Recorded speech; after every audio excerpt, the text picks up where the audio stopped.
Hi, have you seen the movie Arrival? Well, it does not matter if you have not seen it. In this video, we are going to make a connection between this amazing movie and the Sapir-Whorf hypothesis.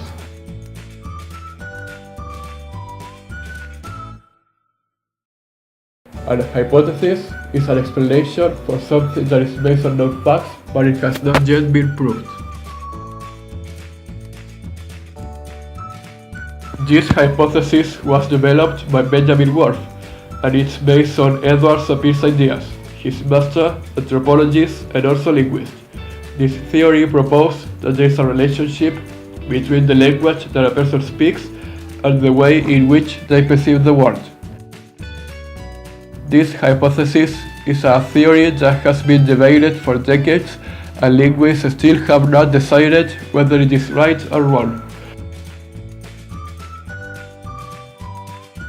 The theory states that the structure of a language determines, or at least influences, how we perceive and experience the world. This hypothesis has two versions, a strong and a weak version. The strong version is called linguistic determinism, and it states that language determines our thoughts, that is, the language that we speak will determine completely how we understand the world and also limit our knowledge as well as other processes such as categorization, memory, and perception. The second version is called linguistic relativism, and it proposes that language affects the way we think. That means there is a certain influence of the language that we speak on how we perceive the world. For example, in the way in which we interpret reality and also how we solve problems or the priorities we give to certain things. The story of the movie begins when 12 UFOs land on Earth in different parts of the world. Everyone is scared and wants to know why the aliens are here, if they come peacefully or looking for war, how many are they, etc. They contact with the aliens but are not able to understand anything, because the aliens speak a different language that no one knows. In that point is when they contact a linguist, who has already translated some conversations for the government. Throughout the movie, we can see how the main character, called Dr. Louise Banks, tries to learn the extraterrestrial language, and when she begins to understand it, she starts to experiment changes in her mind and in the way in which she thinks. The movie has a close relationship with the Sapir-Whorf hypothesis, focusing in the stronger version that has been postulated, which is linguistic determinism. The movie is interesting, and it makes you think about the influence that language has in our minds and in the construction of society.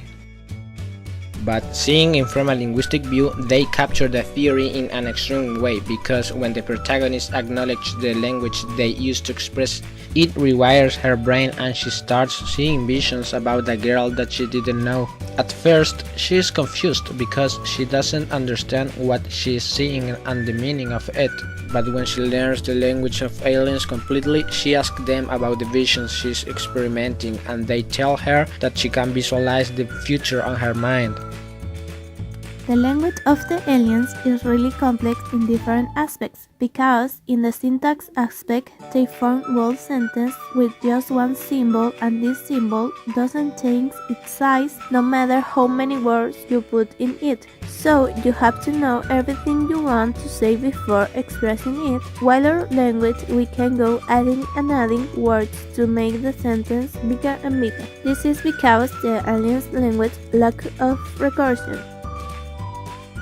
In the phonological aspect, the symbols that they create don't have any connection with what they say at the beginning. For example, in English we have the letter D, which is pronounced as the, but the aliens have symbols that mean a word or a sentence. They don't have symbols that mean a single letter. In the phonetic and morphologic aspect, they don't have discreteness like we do, because their symbols cannot be separated. The word symbol means something. If you separate it, it doesn't have meaning.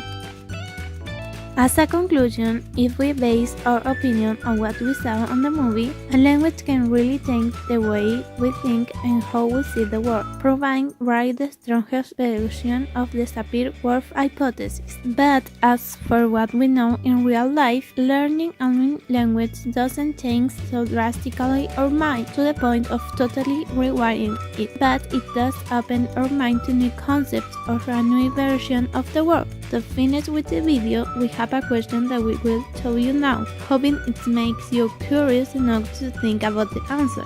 If a person was born deaf, then what language do they think in?